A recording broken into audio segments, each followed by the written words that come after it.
أم يحسدون الناس على ما آتاهم الله من فضله فقد آتينا آل إبراهيم الكتاب والحكمة وآتيناهم ملكا عظيما فمنهم من آمن به ومنهم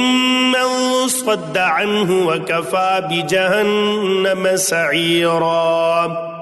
إن الذين كفروا بآياتنا سوف نصليهم نارا كلما نضجت جلودهم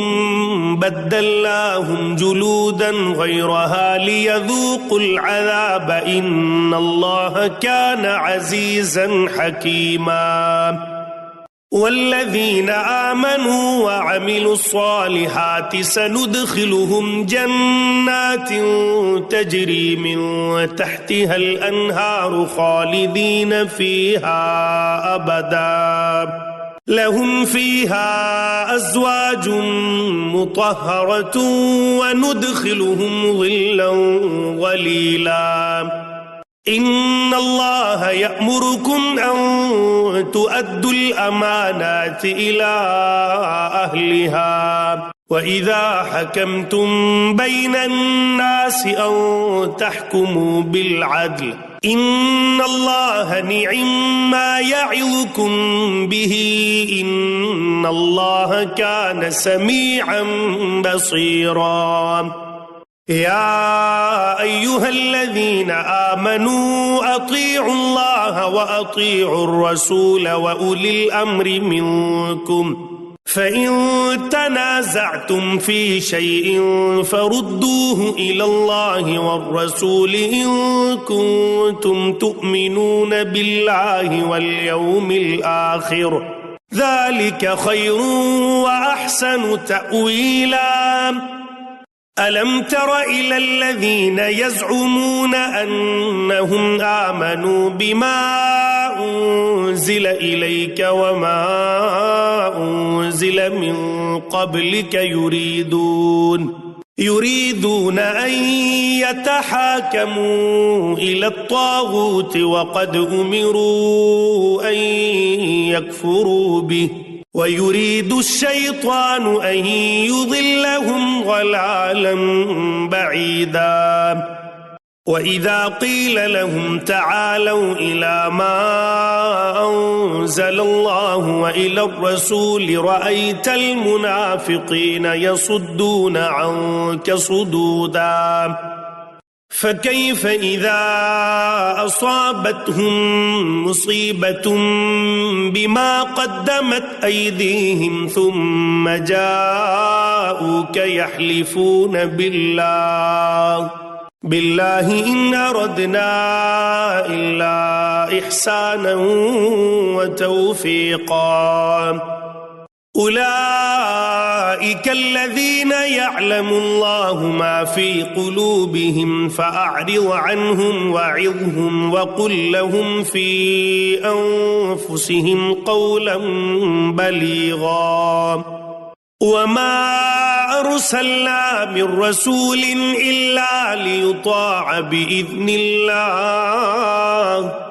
ولو أنهم إذ ظلموا أنفسهم جاءوك فاستغفروا الله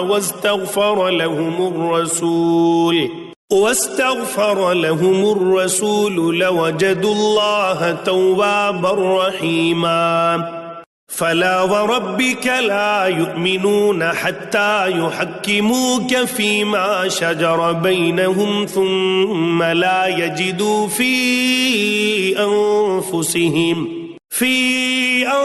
أنفسهم حرجا مما قضيت ويسلموا تسليما ولو أنا كتبنا عليهم أن اقتلوا أنفسكم أو اخرجوا من دياركم ما فعلوه إلا قليل منهم ولو أنهم فعلوا ما يوعظون به لكان خيرا لهم وأشد تثبيتا وإذا لآتيناهم من لدنا أجرا عظيما ولهديناهم صراطا مستقيما ومن يطع الله والرسول فأولئك مع الذين أنعم الله عليهم من النبيين والصديقين والشهداء والصالحين وحسن أولئك رفيقا ذلك الفضل من الله وكفى بالله عليما يا أيها الذين آمنوا خذوا حذركم فانفروا ثبات أو انفروا جميعا وإن منكم لمن ليبطئن فإن أصابتكم مصيبة قال قد أنعم الله علي إذ لم أكن معهم شهيدا ولئن أصابكم فضل من الله ليقولن كأن لم تكن بينكم وبينه مودة يا ليتني كنت معهم فأفوز فوزا عظيما فليقاتل في سبيل الله الذين يشرون الحياة الدنيا بالآخرة ومن يقاتل في سبيل الله فيقتل أو يغلب فسوف نؤتيه أجرا عظيما وما لكم لا تقاتلون في سبيل الله والمستضعفين من الرجال والنساء والولدان الذين يقولون ربنا أخرجنا من هذه القرية الظالم أهلها واجعل لنا من لدنك وليا واجعل لنا من لدنك نصيرا